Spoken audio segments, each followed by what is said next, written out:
Phone tapping కేసులో కీలక పరిణామం చోటు చేసుకుంది.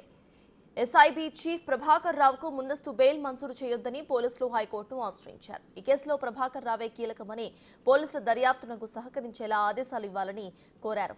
ఇంటర్పోల్ రెడ్ కార్నర్ నోటీసులు జారీ చేయడంతో ప్రభాకర్ రావు హైకోర్టును ఆశ్రయించాడని వివరించారు.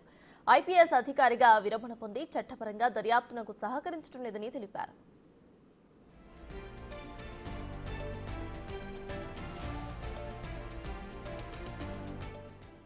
మాజీ ఐపీఎస్ ప్రభాకర్ రావు ముందస్తు బెయిల్ పిటిషన్ పై పోలీసులు కౌంటర్ను దాఖలు చేశారు. ఫోన్ ట్యాపింగ్ లో ప్రభాకర్ రావే కీలకమని కౌంటర్ కాపీలో పోలీసులు పేర్కొన్నారు.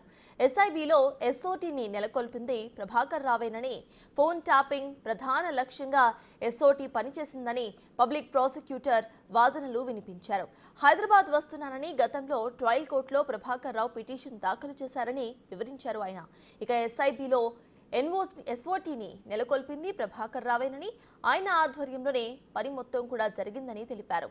ఫోన్లు ట్యాప్ చేయటం మాత్రమే లక్ష్యంగా ఈ ఎస్ఓటీ నిధులు నిర్వహించిందని తెలిపారు.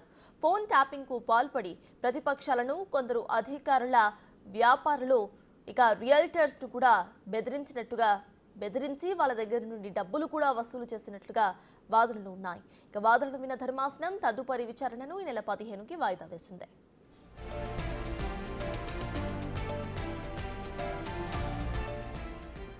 ట్యాపింగ్ బాధితుల్లో ప్రతిపక్షాలను, కొందరు అధికారులను, వ్యాపారులను, రియల్టర్స్ ను బెదిరించి డబ్బు వసూలు చేశారని పీపీ వాదించారు. ఓఎస్డీగా ఇతర అధికారులకు తప్పుడు డాక్యుమెంట్లతో ప్రమోషన్లు ఇప్పించారని అన్నారు. ఐపీఎస్ అధికారిగా రిటైర్ అయ్యి చట్టపరంగా దర్యాప్తునకు సహకరించలేదని పీపీ అన్నారు. ఇంటర్పోల్ రెడ్ కార్నర్ నోటీసులు జారీ చేయడంతో వేరే దారి లేక ప్రభాకర్ రావు హైకోర్టును ఆశ్రయించాడు. హైదరాబాద్ వస్తున్నానని గతంలో ట్రయల్ కోర్టులో పిటిషన్ కూడా వేశారు ఆయన. దాదాపు 9 నెలలు గడిచిన భారత్కు రాలేదని, బెయిల్ పిటిషన్ను కొట్టివేయాలని పీపీ వాదనలు వినిపించారు. పోలీసు దర్యాప్తునకు సహకరించేలా ఆదేశాలు జారీ చేయాలని కోరారు. విచారణ ఈ నెల 15కు వాయిదా పడింది.